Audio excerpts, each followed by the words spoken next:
Isai kabar Taka. Selamat datang di Kabupaten Penajam Pasir Utara, di mana konektivitas menjadi lebih mudah dari sebelumnya. Kami dengan bangga mempersembahkan layanan Wi-Fi gratis di berbagai lokasi strategis, seperti di ruang tunggu Bupati, ruang tunggu pelayanan Dukcapil, dan ruang tunggu pelayanan RSUD. Di alun-alun kantor Bupati, kami menyediakan 3 titik Wi-Fi untuk memenuhi kebutuhan online Anda. Juga tersedia di Pasar Nenang, Terminal Penajam, Rumah Susun, Lapangan Mini Soccer, Pelabuhan, dan Chevron Pelabuhan. Nikmati kebebasan browsing tanpa batas di tempat-tempat tersebut. Ayo, memanfaatkan internet gratis di fasilitas umum Penajam Pasir Utara.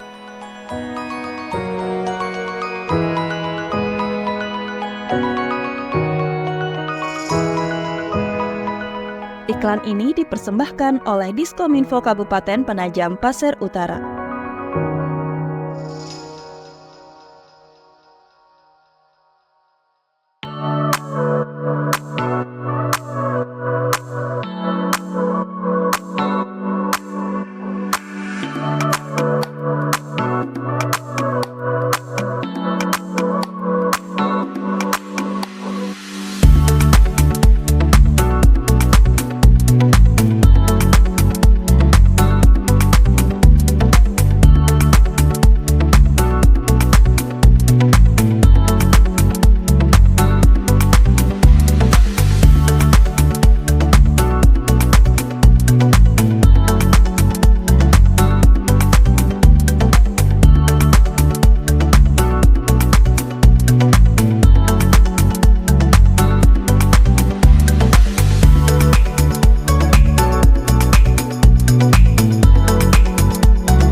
Hai sahabat sehat, pernahkah kalian mendengar tentang istilah risiko 4T dalam kehamilan? Ini bukan sekedar istilah biasa loh. Risiko 4T adalah 4 kondisi penting yang perlu kita pahami betul demi kesehatan ibu dan buah hati tercinta. Apa saja sih keempat kondisi itu? Yuk kita bahas satu persatu. Yang pertama adalah terlalu muda. Hamil di usia di bawah 20 tahun ternyata menyimpan risiko tersendiri. Tubuh remaja yang belum sepenuhnya matang bisa lebih rentan mengalami komplikasi kehamilan dan persalinan. Kemudian yang kedua adalah terlalu tua. Kehamilan di atas usia 35 tahun juga perlu perhatian khusus. Di usia ini, risiko terjadinya komplikasi seperti tekanan darah tinggi atau diabetes gestasional cenderung meningkat. Yang ketiga, terlalu dekat. Jarak kehamilan yang kurang dari 2 tahun setelah melahirkan sebelumnya bisa membuat tubuh ibu belum sepenuhnya pulih. Ini bisa meningkatkan risiko komplikasi pada kehamilan berikutnya. Dan yang terakhir, terlalu banyak. Ibu yang sudah melahirkan lebih dari 4 kali juga berisiko lebih tinggi mengalami masalah kesehatan saat hamil dan melahirkan. Ibu-ibu membutuhkan waktu untuk memulihkan diri setelah setiap kehamilan. Mungkin sebagian dari kita bertanya, lalu bagaimana cara menghindarinya? Tenang sahabat sehat, ada langkah-langkah sederhana namun sangat penting yang bisa kita lakukan. Langkah pertama adalah berkonsultasi dengan dokter atau bidan. Mereka adalah ahli yang bisa memberikan saran terbaik mengenai kapan waktu yang tepat untuk merencanakan kehamilan. Selanjutnya, mengikuti pendidikan keluarga berencana. Dengan pemahaman yang baik tentang kontrasepsi dan perencanaan kehamilan, kita bisa menghindari kehamilan yang tidak direncanakan.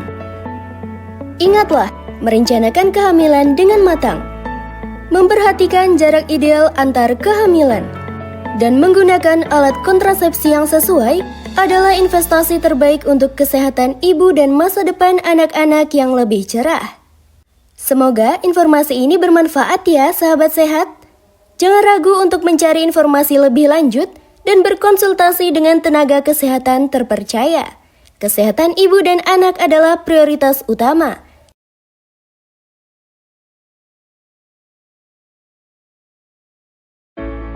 Hai para ibu super, abis berjuang melahirkan si buah hati pasti lagi fokus banget sama si kecil ya kan? Nah, kali ini kita mau bahas KB pasca persalinan. Yaps, KBPP alias keluarga berencana pasca persalinan ini tuh kayak superhero buat para ibu setelah melahirkan. Tujuan utama KBPP itu ada 3 jagoan. Yang pertama, ngatur jarak kehamilan. Biar nggak jedak-jeduk gitu ya lahirannya. Minimal kasih waktu 2 tahun buat ibu pulih total dan si kecil juga dapat perhatian maksimal. Manfaatnya KBPP ini yang paling utama mencegah kehamilan yang nggak diinginkan. Yuk jangan ragu buat konsultasi sama bidan atau dokter kepercayaan kalian buat cari tahu metode KBPP yang paling cocok. Ada IUD atau intrauterine device alias alat kontrasepsi yang dipasang di dalam rahim. Ada lagi implan. Nah ini ditanam di bawah kulit lengan. Sekali tanam udah nggak ribet lagi. Hanya nggak terlalu lama. Ada juga nih metode non-jangka panjang. Contohnya suntikan progestin. Ini suntik hormon yang bisa cegah kehamilan. Terus ada pil KB. Tapi khusus buat ibu menyusui, biasanya pil yang isinya cuman hormon progesteron aja ya. Jangan lupa juga sama kondom. Nah, ini selain cegah hamil, juga bisa lindungi dari penyakit menular seksual loh. Yuk jangan ragu buat konsultasi sama bidan atau dokter kepercayaan kalian buat cari tahu metode KBPP yang paling cocok.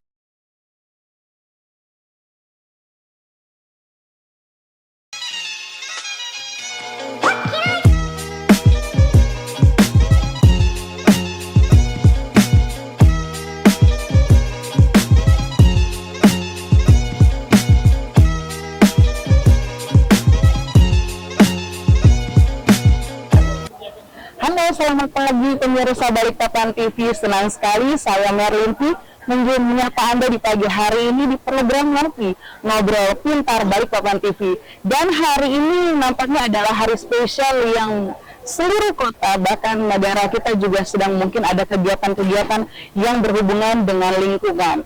Salah satunya adalah tema yang memang diberikan oleh dunia atau global mengenai sampah polusi, yaitu plastik. Tentu Anda tidak asing dengan plastik ya, pastinya lingkungan kita atau di sekitar kita akan banyak menjumpai yang namanya sampah atau plastik.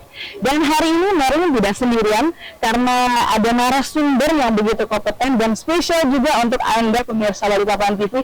Di pagi hari ini telah hadir bersama kita di Kampung Bungas. Ini adalah Kampung Bungas di kawasan Kampung Gunung Sari Ilir, dan tentunya dengan narasumber yang telah hadir di pagi hari ini. Boleh yang Merlin menyapa dulu.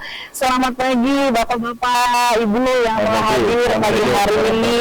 Dan tentunya kita kedatangan spesial ini nampaknya. Ada Bapak Wakil Wali Kota, Bapak Dr. Insinyur Haji Bagus Susatyo MM. Dan tepat di sebelah saya juga ada Bapak Suwanto, anggota DPRD Kota Balikpapan dan penggagas Kampung Bungas. Selain itu juga ada Bapak Dr. Andes Sudirman Jaya Laksmana MM, Kepala Dinas Lingkungan Hidup Kota Balikpapan, dan Ibu Rahma Dewi, SIME Pusat Pengendalian Lingkungan Hidup Kalimantan. Halo Bapak, selamat pagi. Assalamualaikum. Selamat pagi, waalaikumsalam. Bagaimana kabarnya Pak hari ini? Alhamdulillah. Semangat ya Pak ya. Setelah tadi pagi kita sempat melaksanakan apel bersama, dan juga ada kegiatan yang dilakukan yaitu bersih-bersih lingkungan nih Pak. Tapi sebelumnya saya menuju langsung kepada Pak Wali Kota kita tercinta Kota Balikpapan. Selamat pagi Bapak Wakil Wali Kota. Bagaimana kabarnya hari ini? Tadi udah dijelasin ya Pak ya. Begitu bersemangat. Terima kasih atas kehadirannya Pak di pagi hari ini di Ngobrol Pintar Balikpapan TV. Hari ini kita membahas mengenai tema kita adalah hentikan polusi plastik. Dan tentunya besok adalah Hari Lingkungan Hidup. Nah, sekarang adalah rangkaian acara yang memang sudah dilaksanakan dari beberapa waktu kemarin hingga hari ini ada apel bersama nih Pak. Dan kita bertanya kepada Bapak Wakil Wali Kota, Bapak Bagus Suswatyo, bagaimana harapan atau sudut pandang dari pemerintah kota sendiri mengenai tema kita hari ini, yaitu hentikan polusi plastik. Seberapa besar sih Pak dampak plastik terhadap kota Balikpapan ini sendiri? Ya, sebenarnya untuk pengelolaan sampah, kita bicara secara umum. Pengelolaan sampah, kemarin kita kedatangan dari Menteri LH, kita terapresiasi karena sampah kita dari mulai hulu sampai hilir sudah bisa dikelola dengan baik. Kita melakukan pemilahan, kemudian kita mendistribusikan di tempat penampungan sampah sementara, kemudian baru dapat dikirim ke TPA yang ada di Manggar. Nah, sampah ini memang terdiri dari beberapa bahan organik, dan mungkin dengan update yang sekarang, mungkin secara internasional terkait dengan sampah plastik itu hal yang kira-kira tidak bisa membusuk di dalam bumi kita. Makanya kita harus pilah dan mengikuti dari program yang ada secara internasional. Kita juga akan menghentikan sampah plastik untuk bisa kita kumpulkan tersendiri, kita pilah tersendiri. Jadi dari Kota Balikpapan sendiri juga sudah mempunyai tugas dan tanggung jawab untuk bagaimana bisa sampah-sampah itu terpisahkan ya Pak ya. Ya. Baik, kita berlanjut kepada pembahasan selanjutnya Pak. Kota Balikpapan ini terkenal sebagai kota yang bersih. Dan tentunya juga beberapa tahun belakang kita melihat begitu banyak penghargaan berupa Adipura. Nah, bagaimana cara kita untuk bisa meraih kembali Adipura itu, untuk mempertahankannya, bahkan mungkin bisa melakukan lebih baik lagi untuk Kota Balikpapan? Ya, Balikpapan mendapatkan prestasi Adipura kurang lebih berjumlah 25. Dan tahun terakhir di tahun 2022 dan 2023 kita malah mendapatkan Adipura Kencana. Jadi prestasi Adipura yang paling tinggi. Nah, sebenarnya itu juga bukan saja prestasi pemerintah kota, tetapi keterlibatan masyarakat, stakeholder, semua yang ada di Kota Balikpapan ikut terlibat, warga masyarakat.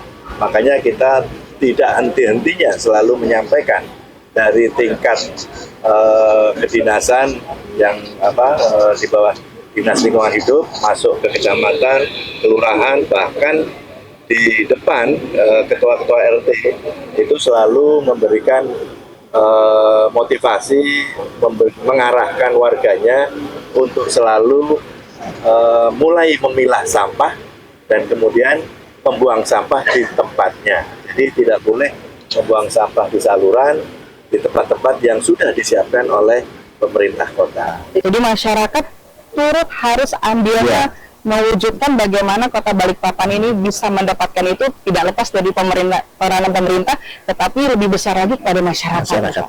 Nah, nampaknya pemirsa Balikpapan TV kita harus sedikit berpisah karena saat ini Bapak Wali Kota menyempatkan bersama kita untuk memberikan bagaimana pesan dan kesannya terhadap masyarakat Kota Balikpapan, karena beliau juga akan melakukan kegiatan. Tapi kita mengapresiasi sekali, terima kasih Wakil Wali Kota telah hadir, dan closing statement Pak untuk masyarakat Kota Balikpapan khususnya mengenai Hari Lingkungan Hidup ini. Silakan. Terkait Hari Lingkungan Hidup, kita tahu bahwa akhir-akhir ini terjadi perubahan iklim cuaca yang sangat ekstrim.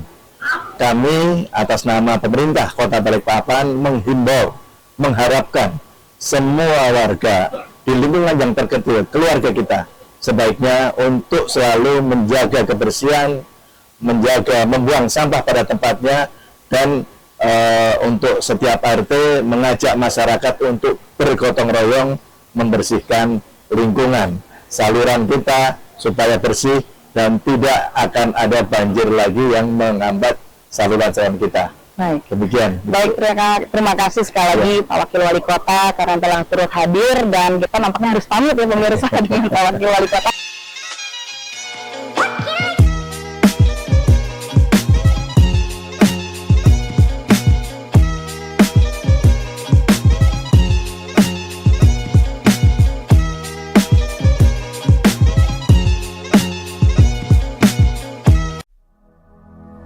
Isai kabar Taka, selamat datang di Kabupaten Penajam Pasir Utara.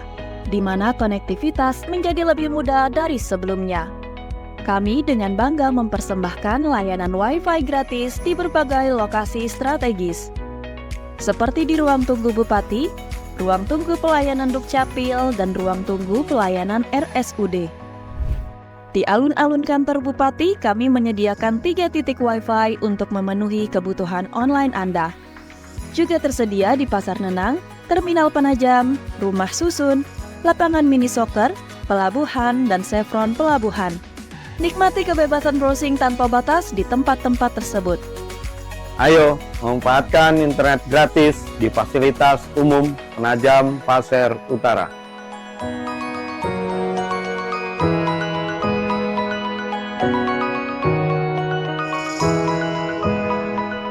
Iklan ini dipersembahkan oleh Diskominfo Kabupaten Penajam Pasir Utara.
Hai para ibu super, abis berjuang melahirkan si buah hati pasti lagi fokus banget sama si kecil ya kan?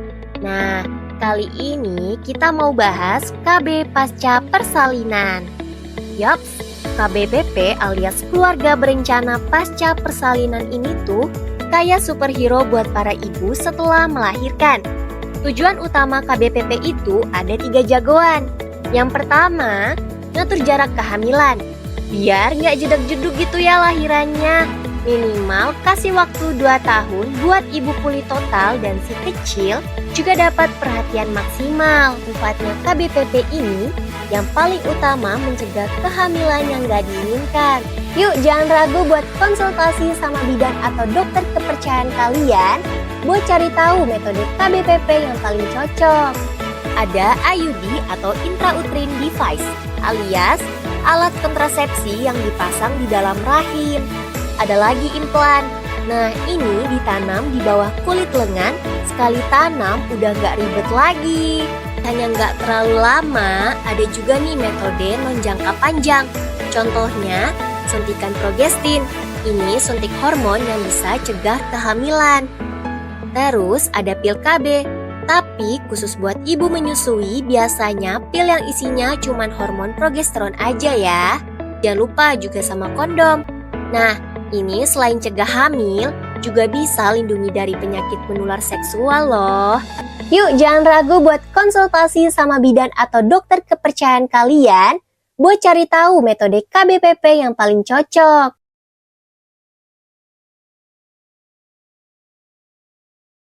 Hai sahabat sehat, pernahkah kalian mendengar tentang istilah risiko 4T dalam kehamilan? Ini bukan sekedar istilah biasa loh. Risiko 4T adalah 4 kondisi penting yang perlu kita pahami betul demi kesehatan ibu dan buah hati tercinta.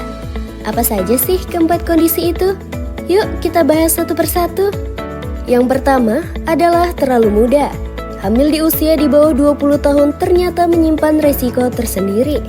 Tubuh remaja yang belum sepenuhnya matang bisa lebih rentan mengalami komplikasi kehamilan dan persalinan. Kemudian yang kedua adalah terlalu tua.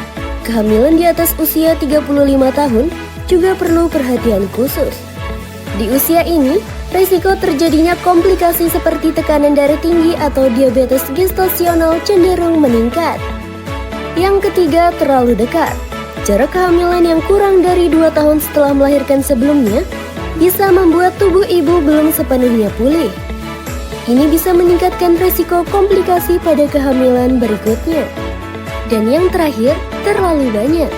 Ibu yang sudah melahirkan lebih dari 4 kali juga berisiko lebih tinggi mengalami masalah kesehatan saat hamil dan melahirkan. Tubuh ibu membutuhkan waktu untuk memulihkan diri setelah setiap kehamilan. Mungkin sebagian dari kita bertanya, lalu bagaimana cara menghindarinya? Tenang sahabat sehat, ada langkah-langkah sederhana namun sangat penting yang bisa kita lakukan. Langkah pertama adalah berkonsultasi dengan dokter atau bidan. Mereka adalah ahli yang bisa memberikan saran terbaik mengenai kapan waktu yang tepat untuk merencanakan kehamilan. Selanjutnya, mengikuti pendidikan keluarga berencana. Dengan pemahaman yang baik tentang kontrasepsi dan perencanaan kehamilan, kita bisa menghindari kehamilan yang tidak direncanakan. Ingatlah, merencanakan kehamilan dengan matang, memperhatikan jarak ideal antar kehamilan, dan menggunakan alat kontrasepsi yang sesuai adalah investasi terbaik untuk kesehatan ibu dan masa depan anak-anak yang lebih cerah. Semoga informasi ini bermanfaat ya sahabat sehat. Jangan ragu untuk mencari informasi lebih lanjut dan berkonsultasi dengan tenaga kesehatan terpercaya. Kesehatan ibu dan anak adalah prioritas utama.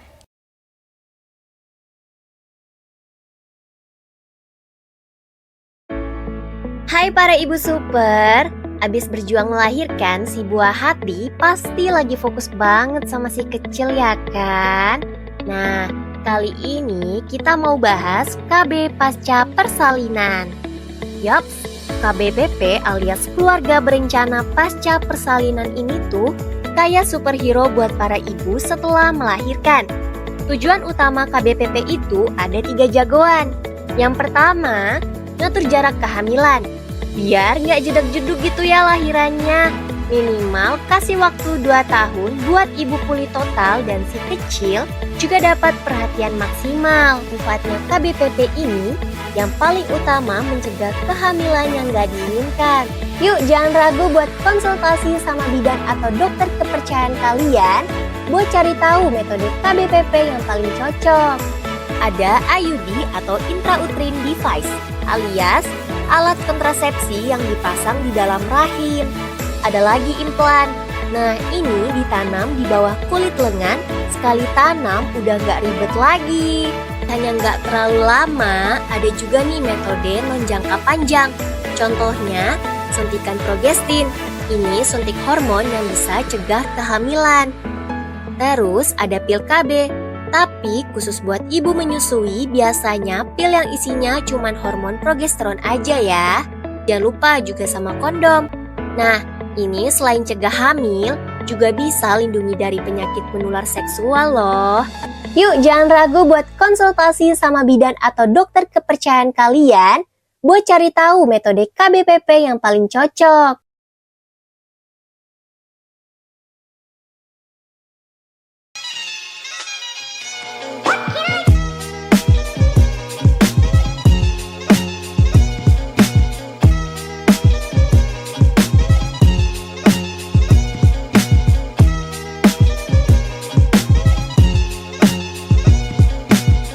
Kembali lagi pemirsa Balikpapan TV bersama dengan saya Marilyn V di Ngobrol Pintar Balikpapan TV. Dan tadi kita sudah kedatangan tamu spesial dan itu adalah salah satu orang yang amat kita cintai ya Pak ya, Wakil Wali Kota Balikpapan yang tadi juga sudah memberikan bagaimana pesan dan kesannya terhadap Kota Balikpapan dan juga masyarakat Kota Balikpapan pada khususnya. Dan saat ini saya akan beralih kembali kepada narasumber yang telah hadir. Ada Bapak Dr. Andi Sudirman, ada Bapak Suwanto dan Ibu Rahmadewi. Dan saya langsung saja nih kepada Pak Sudirman. Pak Sudirman, bagaimana sih sebenarnya kondisi terkait polusi plastik yang ada di Kota Balikpapan saat ini? Dalam rentang yang terkendali. karena di beberapa tempat seperti bank sampah itu sudah mulai memilah. Cuma memang belum optimal. Nah, kami bersama Pak Camat, Pak Lurah, Pak RT akan mengoptimalkan masalah pemilahan sampah dari rumah tangga. Karena memang kita sudah ada perdanya, tentang sampah domestik, pengurangan sampah rumah tangga dan sampah rumah tangga. Nah, di mana memang utamanya sampah itu dari rumah tangga, dari rumah tangga sampah. Pemilihan ini yang akan kita lakukan, kemudian ada bank sampah yang akan kita lakukan kembali. Hari ini Balikpapan sudah ada 77 bank sampah yang aktif. 77 dari sebelum COVID itu ada sekitar 150. Cuma memang pengaruh COVID luar biasa, hampir separuh tidak aktif, sehingga ini mempengaruhi dalam rangka optimalisasi penggunaan sampah. Tapi insya Allah kami menargetkan sampai dari akhir tahun setiap kelurahan wajib membangun atau membuat menjadikan kembali 6 bank sampah setiap kelurahan. Jadi setiap kelurahan ada 6 bank sampah kali 34, kemudian setiap kecamatan harus ada 1 bank sampah induk.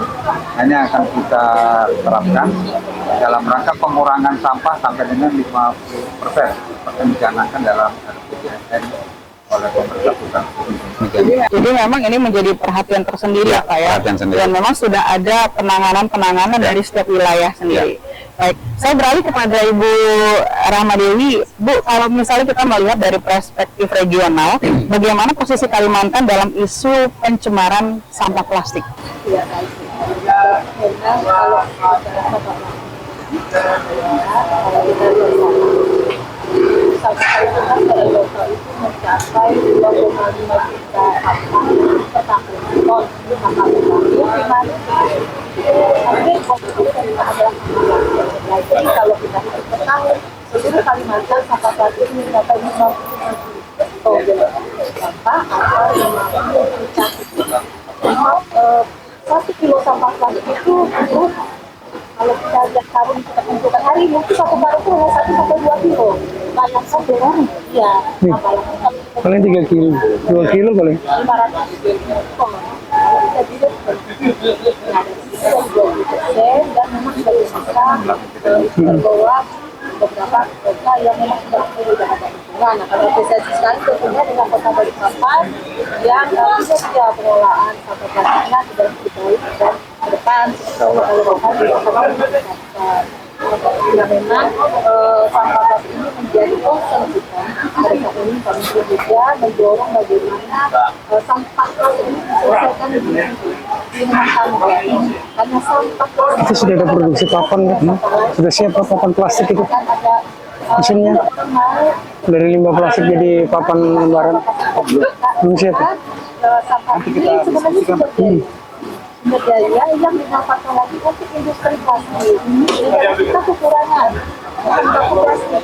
Sementara kita punya potensi sampah plastik yang besar. Nah, ini kita saat ini mendorong semua daerah, semua masyarakat untuk melakukan dalam melakukan pengurangan sampah plastik ini yang kemudian akan kita salurkan dan sampaikan kepada bank sampah, kemudian kepada industri pengolahan sampah plastik sehingga kita tidak impor dari beberapa bentuk plastik itu kita akan gunakan sumber daya bicara plastik ini bicara soal ekonomi karena plastik itu ada nilai. Jadi dari posisi memang kita masih kalah di Jawa Mbak. Kalau secara nasional pun pengolahan sampah plastik di Kalimantan itu baru sampai 16%. Secara nasional sudah mencapai 39%. Artinya kita memang harus mengejar dengan melibatkan semua elemen masyarakat, pemerintah, termasuk dunia usaha yang akan menjadi mitra kita menghidupkan pengolahan sampah di tengah. Akhirnya ada pengolahan sampah pemanfaatan sampah plastik misalnya di kaca sebelum karena memang permasalahan kita di sampah plastik saat itu adalah operator kita rata-rata ada di Jawa dan kemudian di sini tapi beberapa daerah mereka sudah bisa mengolah minimal dengan cara sampah plastik untuk saya yang itu bisa menekan biaya penggunaan sampah plastik. Kalau lebih baik ke depan kita akan mendorong adanya industri yang mengolah sampah Ya, jadi tentunya juga ada target yang harus dicapai ya, dengan bagaimana melihat ketika ada sampah yang terutama plastik itu bisa disisihkan dan nanti akan kedepannya bisa juga diolah kembali dan tentunya itu memiliki nilai jual juga untuk masyarakat. Berarti ada hasil yang didapatkan juga untuk masyarakat ya Bu ya. Baik, saya beralih kepada Pak Suwanto. Nah, pagi hari ini suasana sejuk ya Pak ya. Tadi cukup panas, sekarang agak sedikit sejuk. Dan kalau kita melihat di belakang saya ada tulisan Bungas. Nampaknya Pak Suwanto ini selain sebagai anggota DPRD Kota Balikpapan, Bapak juga adalah penggagas Kampung Bungas. Yang menjadi pertanyaan Pak, apa awal mulanya kok bisa sih pengen bikin Kampung Bungas yang berhubungan dengan lingkungan? Terima kasih Mbak. Awalnya sebenarnya bukan Bungas, tapi kita cuma mau bikin kesepakatan 2 RT untuk menghijaukan lokasi di wilayah kami. Yang dulunya sudah sempat hijau tapi terbengkalai, kita aktifkan kembali. Pada waktu kami berkumpul bersama, kita harus punya nama nih. Punya nama. Akhirnya terjadi macam-macam nama yang muncul. Macam-macam nama yang muncul, saya bilang kalau nama nggak punya arti percuma. Saya coba usulkan namanya Bungas. Nah mereka bertanya lah, teman-teman RT pada waktu itu bertanya, kenapa harus Bungas? Kita harus punya target buah, bunga, dan sayur. Jadi Bungas itu adalah gabungan antara tanaman buah, bunga, dan sayur. Sehingga apa? Kalau ini lengkap di lingkungan kita, tentunya pasti akan cantik dengan identik dengan bahasa kedaerahan yang sering disampaikan di sini. Bungas itu adalah cantik. Nah, setelah kami punya nama Bungas, kami menjalankan sosialisasi ke beberapa warga yang siap untuk berkontribusi di dalam hal kegiatan-kegiatan kami. Jadi tidak akan mungkin buah, bunga, dan sayur itu berhasil tanpa pupuk. Akhirnya ada beberapa yang kami olah. Dari limbah makanan yang kita juga jadikan kompos. Limbah daun yang kita juga jadi kompos. Untuk jadi kompos tentunya pasti ada tambahan, baik itu kohe, kotoran hewan, maupun kimianya E4 atau molase. Nah, setelah kami mendapatkan kompos, ternyata bisa lebih memperbaiki lingkungan. Sampah juga bisa berkurang, terus air lindi atau air sisa dari komposter itu juga bisa jadi pupuk organik cair, dan sudah kita produksi. Setelah kami mampu mencoba bahwasanya masyarakat ini mau membuang sampah ke komposter, limbah rumah tangga, kami coba lagi yang tambahan plastik. Jadi dengan membuat tempat sampah penampungan plastik yang kita buatkan di tempat 5 RT. Nah kebetulan moga-moga ini jadi manfaat buat RT-RT sebagai salah satu pendapatan bagi warganya. Bungas itu kalau buahnya ada bisa dijual, bunganya juga bisa dijual untuk pendapatan warga lingkungan, dan sayurnya juga bisa dijual kepada lingkungan sekitar karena kita punya target nantinya Balikpapan memiliki salah satu agrotani, wisata agrotani yang ada di perkotaan. Ya, jadi hari ini Balikpapan Tengah di Kampung Bungas sudah memiliki 2.500 lubang tanam hidroponik sayur. 2.500? Ya, 2.500 yang dikelola oleh masing-masing rumah tangga. Ya, moga-moga target saya ada perputaran ekonomi di lingkungan sini untuk menjadi salah satu contoh bahwasanya tanpa tanah yang luas pun itu bisa. Ya, jadi motonya ayo samakan niat, satukan napas. Napas itu niatkan akan kepastian bahwasanya kita pasti akan berhasil untuk bekerja sama walaupun itu terlambat. Lebih baik kita berjalan pelan daripada kita berlari cepat istirahat. Kita berjalan pelan tapi target-target yang kita akan lakukan cepat terlaksana. Jadi nanti dengan tema slogan yang biasa kami sebut itu adalah merawat lingkungan dari rumah sendiri atau merawat pertiwi dari rumah sendiri. Berarti bisa kita bahas dari masyarakat untuk masyarakat dan untuk lingkungan kita Pak ya. Mantap. Baik, kita akan beralih kepada commercial break ya Bapak-Bapak, masih ada pembahasan sedikit. Dan tentunya untuk pemirsa Balikpapan TV jangan kemana-mana karena kami akan segera kembali untuk Anda.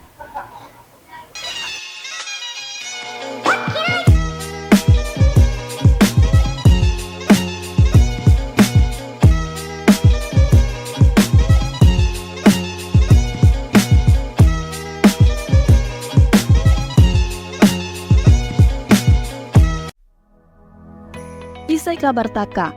Selamat datang di Kabupaten Penajam Pasir Utara, di mana konektivitas menjadi lebih mudah dari sebelumnya. Kami dengan bangga mempersembahkan layanan Wi-Fi gratis di berbagai lokasi strategis, seperti di ruang tunggu Bupati, ruang tunggu pelayanan Dukcapil, dan ruang tunggu pelayanan RSUD. Di alun-alun kantor Bupati, kami menyediakan 3 titik Wi-Fi untuk memenuhi kebutuhan online Anda. Juga tersedia di Pasar Nenang, Terminal Penajam, Rumah Susun, lapangan mini soccer, pelabuhan, dan Chevron Pelabuhan. Nikmati kebebasan browsing tanpa batas di tempat-tempat tersebut. Ayo, memanfaatkan internet gratis di fasilitas umum Penajam Pasir Utara.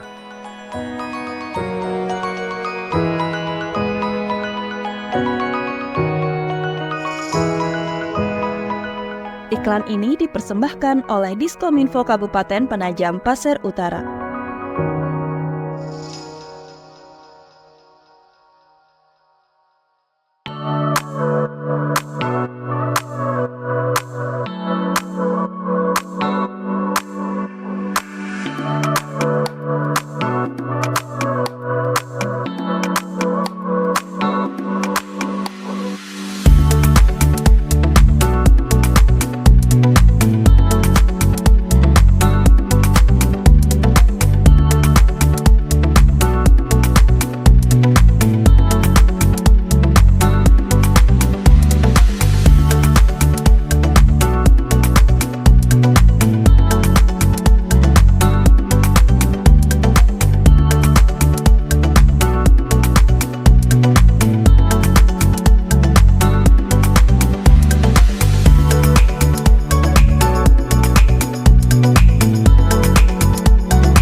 Hai para ibu super, abis berjuang melahirkan si buah hati pasti lagi fokus banget sama si kecil ya kan? Nah, kali ini kita mau bahas KB Pasca Persalinan. Yaps, KBPP alias Keluarga Berencana Pasca Persalinan ini tuh kayak superhero buat para ibu setelah melahirkan. Tujuan utama KBPP itu ada 3 jagoan. Yang pertama, ngatur jarak kehamilan. Biar nggak jeduk-jeduk gitu ya lahirannya. Minimal kasih waktu 2 tahun buat ibu pulih total dan si kecil juga dapat perhatian maksimal. Manfaatnya KBPP ini yang paling utama mencegah kehamilan yang nggak diinginkan. Yuk jangan ragu buat konsultasi sama bidan atau dokter kepercayaan kalian buat cari tahu metode KBPP yang paling cocok. Ada IUD atau intrauterine device alias alat kontrasepsi yang dipasang di dalam rahim. Ada lagi implan. Nah ini ditanam di bawah kulit lengan. Sekali tanam udah nggak ribet lagi. Hanya nggak terlalu lama. Ada juga nih metode non-jangka panjang. Contohnya suntikan progestin. Ini suntik hormon yang bisa cegah kehamilan. Terus ada pil KB. Tapi khusus buat ibu menyusui, biasanya pil yang isinya cuman hormon progesteron aja ya. Jangan lupa juga sama kondom. Nah, ini selain cegah hamil, juga bisa lindungi dari penyakit menular seksual loh. Yuk jangan ragu buat konsultasi sama bidan atau dokter kepercayaan kalian buat cari tahu metode KBPP yang paling cocok.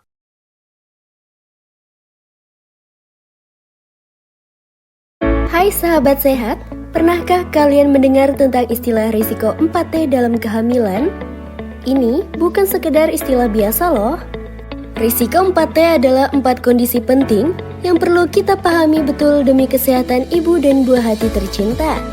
Apa saja sih keempat kondisi itu? Yuk kita bahas satu persatu. Yang pertama adalah terlalu muda. Hamil di usia di bawah 20 tahun ternyata menyimpan resiko tersendiri. Tubuh remaja yang belum sepenuhnya matang bisa lebih rentan mengalami komplikasi kehamilan dan persalinan. Kemudian yang kedua adalah terlalu tua. Kehamilan di atas usia 35 tahun juga perlu perhatian khusus. Di usia ini, risiko terjadinya komplikasi seperti tekanan darah tinggi atau diabetes gestasional cenderung meningkat. Yang ketiga, terlalu dekat. Jarak kehamilan yang kurang dari 2 tahun setelah melahirkan sebelumnya bisa membuat tubuh ibu belum sepenuhnya pulih. Ini bisa meningkatkan risiko komplikasi pada kehamilan berikutnya. Dan yang terakhir, terlalu banyak. Ibu yang sudah melahirkan lebih dari 4 kali juga berisiko lebih tinggi mengalami masalah kesehatan saat hamil dan melahirkan. Tubuh ibu membutuhkan waktu untuk memulihkan diri setelah setiap kehamilan. Mungkin sebagian dari kita bertanya, lalu bagaimana cara menghindarinya? Tenang sahabat sehat, ada langkah-langkah sederhana namun sangat penting yang bisa kita lakukan. Langkah pertama adalah berkonsultasi dengan dokter atau bidan. Mereka adalah ahli yang bisa memberikan saran terbaik mengenai kapan waktu yang tepat untuk merencanakan kehamilan. Selanjutnya, mengikuti pendidikan keluarga berencana. Dengan pemahaman yang baik tentang kontrasepsi dan perencanaan kehamilan, kita bisa menghindari kehamilan yang tidak direncanakan. Ingatlah, merencanakan kehamilan dengan matang, memperhatikan jarak ideal antar kehamilan, dan menggunakan alat kontrasepsi yang sesuai adalah investasi terbaik untuk kesehatan ibu dan masa depan anak-anak yang lebih cerah. Semoga informasi ini bermanfaat ya sahabat sehat. Jangan ragu untuk mencari informasi lebih lanjut dan berkonsultasi dengan tenaga kesehatan terpercaya. Kesehatan ibu dan anak adalah prioritas utama.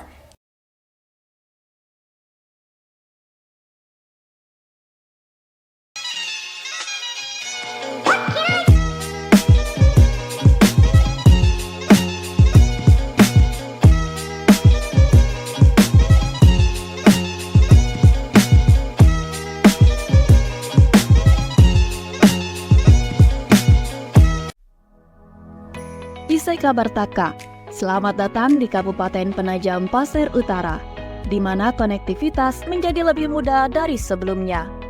Kami dengan bangga mempersembahkan layanan Wi-Fi gratis di berbagai lokasi strategis, seperti di ruang tunggu Bupati, ruang tunggu pelayanan Dukcapil, dan ruang tunggu pelayanan RSUD. Di alun-alun kantor Bupati, kami menyediakan 3 titik Wi-Fi untuk memenuhi kebutuhan online Anda.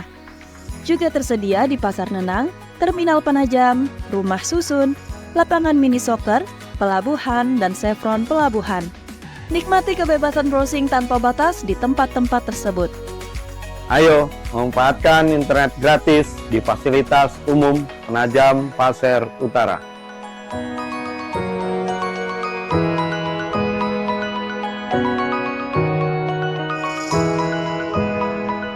Iklan ini dipersembahkan oleh Diskominfo Kabupaten Penajam Pasir Utara.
pemirsa Balikpapan TV, Anda masih menyaksikan Ngopi Ngobrol Pintar Balikpapan TV, dan tentunya dengan tema kita kali ini, hentikan polusi plastik. Dan tadi juga sudah ada kegiatan yang dilaksanakan di daerah Kampung Bungas. Tadi juga sudah dijelaskan oleh Pak Suwanto, apa sih itu bungas? Bungas ternyata tidak hanya cantik, tapi memiliki arti buah, dan tentunya juga ada sayur-sayuran, dan pastinya juga ini berdampak pada masyarakat. Saya kembali kepada narasumber kita di pagi hari ini bersama dengan Ibu Rama, bersama juga dengan Pak Sudirman dan Pak Suwanto. Pak Sudirman, kita kembali lagi nih membahas sedikit. Tadinya sih mau dibahas ya Pak ya, tapi kayaknya perlu kita bahas dengan kemarin ada isu bahwa Kota Balikpapan ini salah satunya memberikan dampak yang banjir nih Pak gitu. Dan nampaknya juga di wilayah kita Kota Balikpapan sendiri ada titik-titik daerah yang ternyata banjir. Nah, katanya banjir itu identik dengan masyarakat yang suka buang sampah sembarangan. Apakah masyarakat Kota Balikpapan itu suka buang sampah sembarangan nggak sih Pak? Ini perlu dijelaskan nih Pak, banjirnya karena sampah atau karena memang dari kondisi wilayah sendiri? Silakan Pak. Ya, baik, mungkin perlu diluruskan sedikit pemberitaan. Jadi kalau untuk buang sampah, kami kebetulan sebagai dinas yang melaksanakan pengendalian atau penanganan buang sampah dari hasil yang kita lakukan keseharian. Jadi sampah ini kan bukan kerja bulanan, kerja tahunan, tapi kerja setiap waktu, bukan satu hari dua hari, setiap hari. Dari yang sudah kita lakukan dan hasil bersama masyarakat, kita sadar tidak ada lagi masyarakat yang buang sampah ke saluran atau drainase. Kalau ada tentu saja pasti dinilai sama ibu yang sebelah saya ini, Balikpapan dapat perhatian. Itu salah satu indikator. Mungkin masih ada sebagian kecil, tapi tidak masuk seperti yang dalam pemerintahan. Nah, kalau banjir itu penyebabnya beberapa kali mitigasi.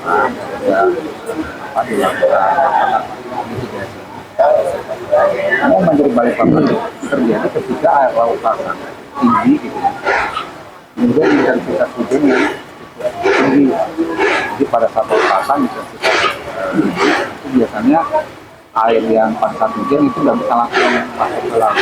Yang pertama, yang kedua, memang ada beberapa kendali yang masih dalam pembangunan. Ini yang mungkin ketahui oleh masyarakat. Jadi sekali lagi penyebabnya bukan dari masalah sampah. Penyebabnya memang ada beberapa hal terkait dengan alam, dan memang ada lagi pembangunan drainase dan wilayah yang selesai. Jadi memang perlu kita juga garis bawahi ya Pak, ya, bahwa masyarakat Kota Balikpapan khususnya kita lingkungannya memang dijaga. Hanya saja dari kontur wilayah atau tanah yang ada, mungkin ada beberapa perbedaan di titik tertentu. Baik, terima kasih Pak Sudirman. Saya beralih kepada Bu Rahma nih. Bu Rahma, kalau misalnya ada indikator mengenai limbah atau sampah yang ada di Kalimantan ini sendiri, wilayah mana atau titik tempat mana yang dampak dari sampah atau limbahnya ini begitu tinggi? Kalau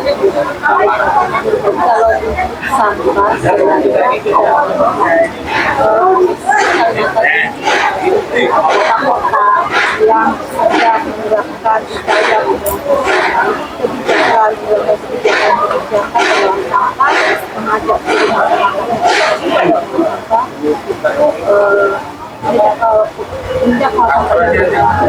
sayangnya tidak ada lagi sampah-sampah yang tertutup. Ada mungkin sudah disampaikan. Nah, itu bisa ditunjukkan dari aplikasi yang telah diberikan melalui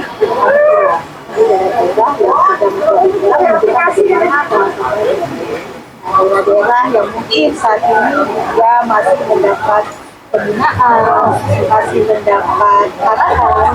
Itu adalah beberapa daerah di Kalimantan ini yang sedang kita dorong melakukan perubahan, mewujudkan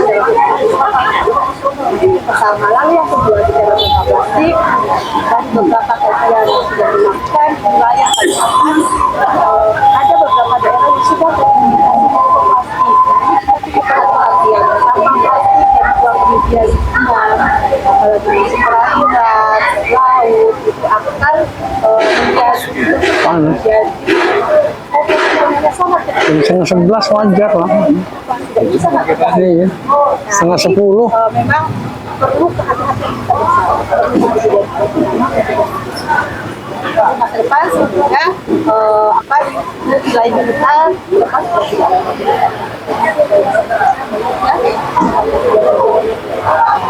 Terima kasih Bu Ramadan. Saya beralih kepada Pak Suwandi. Tadi kita sempat tertarik ya Pak dengan apa yang Bapak gagas wilayah ini.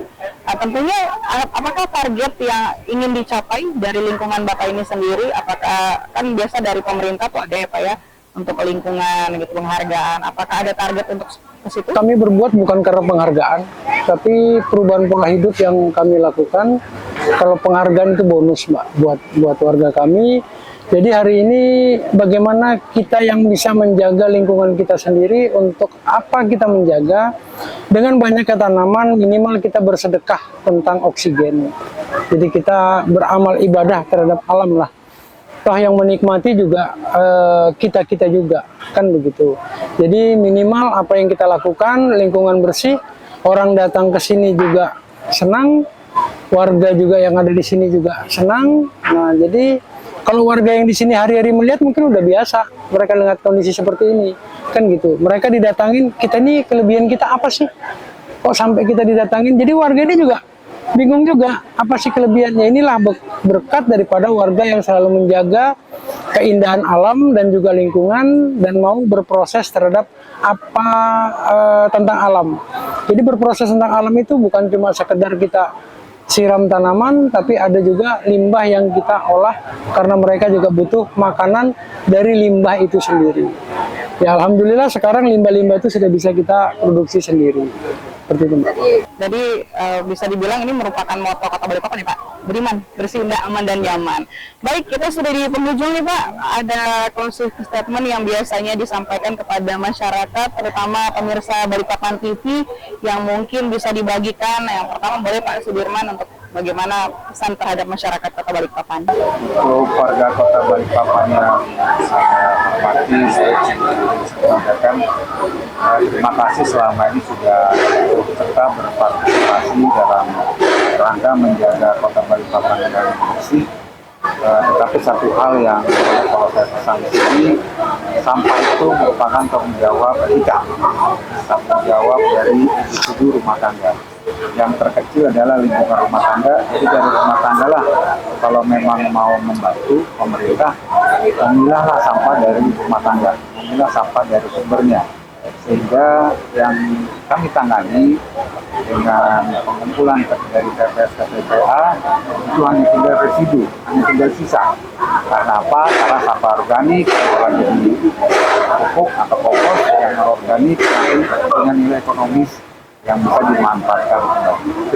Baik, silakan untuk Bu Rama untuk wilayah Kalimantan khususnya.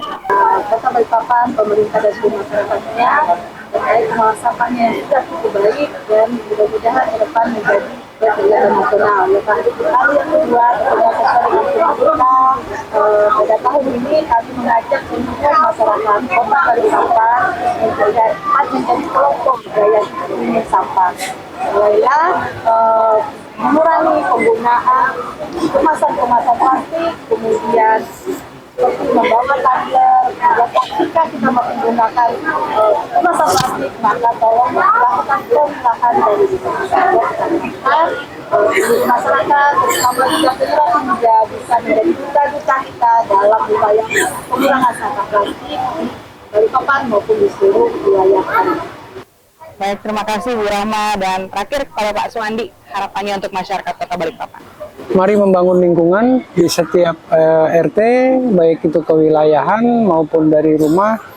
Ayo kita sama-sama menanam, nantinya kita akan memanen daripada hasil yang kita lakukan, sehingga yang saya harapkan Kampung Bungas nanti makin cantik, makin membanggakan bagi warganya. Tidak akan mungkin ini berhasil tanpa kerjasama bersama seluruh warga yang terlibat di Kampung Bungas. Baik, terima kasih sekali lagi Pak Suwandi. Pak, boleh ya kita terakhir kita berdiri Pak sama-sama dan kita ucapkan hentikan polusi plastik. Oke. Baik, silakan Pak. Dan akhir kata pemirsa Balikpapan TV, saya Merlin pamit bersama dengan seluruh narasumber yang ada. Ada Bapak Sudirman Jaya Laksana, Bapak Suwanto, dan Ibu Rahma Dewi. Dan akhirnya kita menghimbau kepada masyarakat Balikpapan TV untuk hentikan polusi plastik. Kita sama-sama ya Bapak Ibu ya. 1, 2, 3. Hentikan polusi plastik. Baik, terima kasih sekali lagi untuk pemirsa Balikpapan TV. Selamat pagi Bu, terima kasih. Terima kasih Pak. Hai para ibu super, abis berjuang melahirkan si buah hati pasti lagi fokus banget sama si kecil ya kan? Nah, kali ini kita mau bahas KB pasca persalinan. Yops, KBPP alias keluarga berencana pasca persalinan ini tuh kayak superhero buat para ibu setelah melahirkan. Tujuan utama KBPP itu ada 3 jagoan. Yang pertama, ngatur jarak kehamilan. Biar nggak jeduk-jeduk gitu ya lahirannya. Minimal kasih waktu 2 tahun buat ibu pulih total dan si kecil juga dapat perhatian maksimal. Manfaatnya KBPP ini yang paling utama mencegah kehamilan yang nggak diinginkan. Yuk jangan ragu buat konsultasi sama bidan atau dokter kepercayaan kalian buat cari tahu metode KBPP yang paling cocok. Ada IUD atau intrauterine device alias alat kontrasepsi yang dipasang di dalam rahim. Ada lagi implan. Nah ini ditanam di bawah kulit lengan. Sekali tanam udah nggak ribet lagi. Hanya nggak terlalu lama. Ada juga nih metode non-jangka panjang. Contohnya suntikan progestin. Ini suntik hormon yang bisa cegah kehamilan.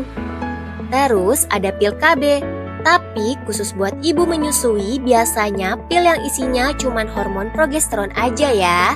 Jangan lupa juga sama kondom. Nah, ini selain cegah hamil, juga bisa lindungi dari penyakit menular seksual loh. Yuk jangan ragu buat konsultasi sama bidan atau dokter kepercayaan kalian buat cari tahu metode KBPP yang paling cocok.